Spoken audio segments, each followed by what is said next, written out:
first game is kind of in the middle of those two. It's Chicago versus Green Bay. Yeah. Now, my biggest thing is this is really like what I've been waiting for is Caleb Williams against a tougher divisional matchup. Well, in a pretty reasonable defense. Well, for sure. Like the Green Bay, the Detroit matchup. That's what I pretty much said was going to be an 0-4 sweep. There's no way they're getting a win over any of them. But apparently, Caleb's numbers are very bad. Like there his were completion percentage past 10 yards is the worst ever, or whatever. I don't know. There were conversations this week about Caleb Williams being benched. Really? Well, I'm saying there were reports coming out of Caleb Williams. Bears say Caleb Williams will not be benched. Now, when he's on the bench, does he get to sit on anything? Look, I'm just saying, if you got to come out and say we are not benching our quarterback, true. There were conversations being had about benching that quarterback. There's no way. We haven't had that conversation. We have not had the conversation of should Caleb Williams be benched. No, I'm saying that I said we. The Commanders haven't gone near that conversation. I thought you were saying we since day one. We've sat here and discussed all right, where maybe like last episode, where does he rank amongst the rookie quarterbacks right now? But yeah, I mean, he's probably last amongst playing rookies. Yeah, like it made me look into it a little bit, and it's like this is. I'm not gonna say unheard of, but Caleb Williams with the expectations he had, this is way too early to be talking about benching your quarterback. Mm-hmm. I mean, because I started looking into the biggest quarterback bust, and it's like Jamarcus Russell got 3 years. True.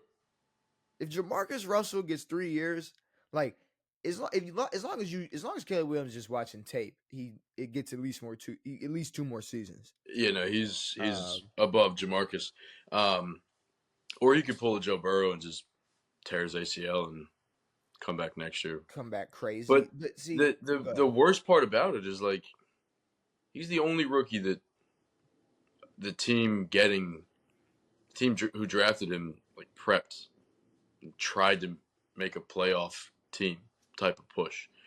And not only is their team bad, their quarterback is bad. So, but there's absolutely no way after all these years and they knowing that their quarterback being dog shit is their biggest problem, and they've never been able to find a quarterback.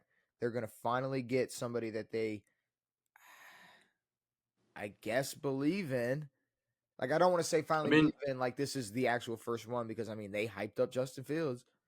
Justin Fields was he was supposed to be this fucking baller, but obviously we saw what happened with him in Chicago, and I just think if you bench Caleb Williams right now, what direction are you heading towards in any near future?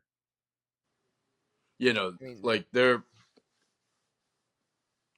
zero reason to bench Caleb.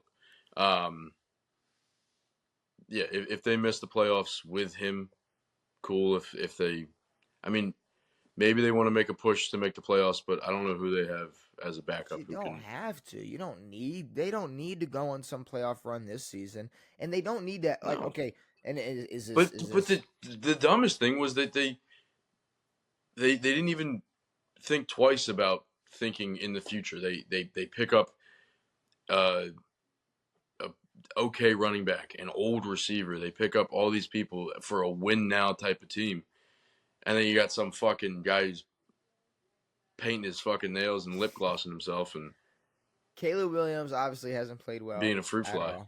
Caleb Williams has not played well unless it was against Carolina or the man has not played good football. But I still feel like if we're looking at, which we'll talk about it, Anthony Richardson still getting opportunities, Bryce Young, who still honestly looking back on it,